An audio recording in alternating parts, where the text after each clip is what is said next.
Let's talk about some transformative signings. Transformative signing কি জিনিস? এমন একজন খেলোয়াড়কে কেনা যে খেলোয়াড়টা দলে আসার সঙ্গে সঙ্গে সেই ক্লাবের ভাগ্য বদলে যায়। এমন একটা খেলোয়াড়কে কেনা যে খেলোয়াড়টা দলে আসার সঙ্গে সঙ্গে উক্ত দলটা কোনো একটা বড় শিরোপা জিতে যায় বা দীর্ঘমেয়াদে চলতে থাকা ট্রফি খরা ঘোচায়। আপনি লিভারপুলের কথাই চিন্তা করুন, এই যে 30 বছর ধরে তারা লিগ জিতছিল না, অনেক বছর ধরে তারা মিনিংফুল কোনো শিরোপা জিতছিল না। Everything changed when they signed Virgil van Dijk. এই ডিফেন্ডার দলে আসার সঙ্গে সঙ্গে দলের একটা ট্রান্সফরমেশন চলে আসলো এবং ইভেনচুয়ালি লিভারপুল গত দশকের অন্যতম শক্তিশালী দল হিসাবে পরিগণিত হয় লিগ, এফএ কাপ এবং চ্যাম্পিয়ন্স লিগ জেতার মাধ্যমে। Let's talk about Liverpool's arch rivals Manchester United. Manchester সিটির কাছে স্যার অ্যালেক্স ফার্গুসন যখন লিগ শিরোপা শেষ দিনে যখন ওনার হাত ছাড়া হলো, তখন উনি চোখ বন্ধ করে আর্সেনাল থেকে তাদের সবচেয়ে বড় তারকা স্ট্রাইকার রবিন ভ্যান পার্সিকে কিনে এনেছিলেন, যে ভ্যান পার্সির সৌজন্যে ম্যানচেস্টার সিটির কাছ থেকে লিগ শিরোপা আবারও ছিনিয়ে নেয় ম্যানচেস্টার ইউনাইটেড। হোসে মরিনিও যখন চেলসির কোচ হলেন, তখন চেলসিকে লিগ জেতানোর জন্য একটা মিডফিল্ডারকে কিনলেন। সেই মিডফিল্ডারটা আর্সেনালের সাবেক ক্যাপ্টেন ছিলেন সেস্ক ফ্যাব্রিগাস। সেস্ক ফ্যাব্রিগাসকে বার্সেলোনা থেকে কেনার সঙ্গে সঙ্গে চেলসি লিগ জিতে যায়। Let's talk about Italian Serie, let's talk about Juventus.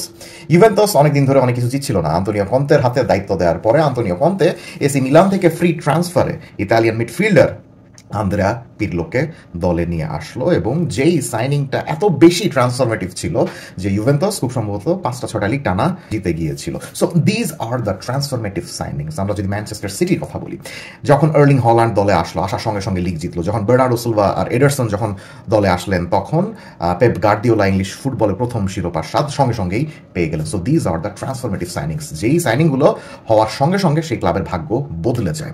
এত বড় দীর্ঘ একটা ভূমিকা টানার কারণ একটাই, বিকজ আমার কাছে মনে হচ্ছে in this season English midfielder Eberechi Eze of Arsenal has the potential to be the transformative signing of Arsenal. আপনারা জানেন অনেক বছর ধরে আর্সেনাল লিগ শিরোপা জিতছে না, চ্যাম্পিয়ন্স লিগের তো কোনো বালাই নাই, তারা ওটা ইতিহাসের কখনোই জেতে নাই। কিন্তু সব কিছুই বদলে যেতে পারে এই সিজনে because of this English midfielder.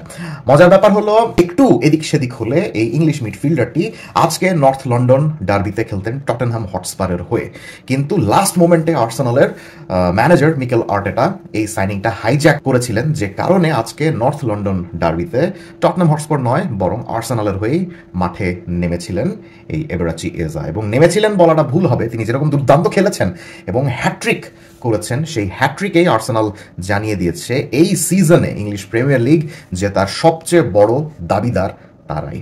আর্সেনালের সবচেয়ে বড় শত্রু যারা রয়েছে এই শিরোপা জেতার পথে, তাদের কারোর অবস্থায় কিন্তু ভালো নয়। আমরা যদি লিভারপুলের দিকে তাকাই, লিভারপুল একগাদা খেলোয়াড় কিনে নিয়ে এসে এখনো কম্বিনেশন ঠিকঠাক মতো করে উঠতে পারেনি। আমরা যদি ম্যানচেস্টার সিটির দিকে তাকাই, they are overly reliant on Erling Haaland in terms of goal scoring, অর্থাৎ গোল করার জন্য এখনও তারা হাল্যান্ডের উপর অনেক বেশি নির্ভরশীল। বাকিরা এখনও হাল্যান্ডকে গোল করে সাহায্য করতে পারছেন না। আমরা যদি চেলসির কথা লক্ষ্য করি, চেলসি আস্তে আস্তে স্টেডিলি ইম্প্রুভ করছে, কিন্তু তারা ট্রান্সফার মার্কেটে অনেক খরচ করা সত্ত্বেও তাদের এক্স্যাক্টলি যে সকল পজিশনে খেলোয়াড় দরকার এবং যে মানের খেলোয়াড় দরকার তারা সেটা কিনছে না, বরঞ্চ তারা ফিউচারের প্রতি অনেক বেশি ইনভেস্ট করছে। সো এই কারণে হয়তো বা চেলসি এই সিজনেও শিরোপা জিততে পারবে না। সো প্রত্যেকটা বড় বড় দলেরই এরকম কিছু না কিছু খামতি রয়েছে, অ্যান্ড টিল নাও যে দলটার এখনো কোনো খামতি আমরা লক্ষ্য করতে পারিনি সেটা হলো আর্সেনাল। এবং আজকের এই নর্থ লন্ডন ডার্বিতে আর্সেনাল যে 4-1 গোলে জিতলো, সেই ম্যাচটাতে আমরা খুব ভালোভাবেই বুঝলাম যে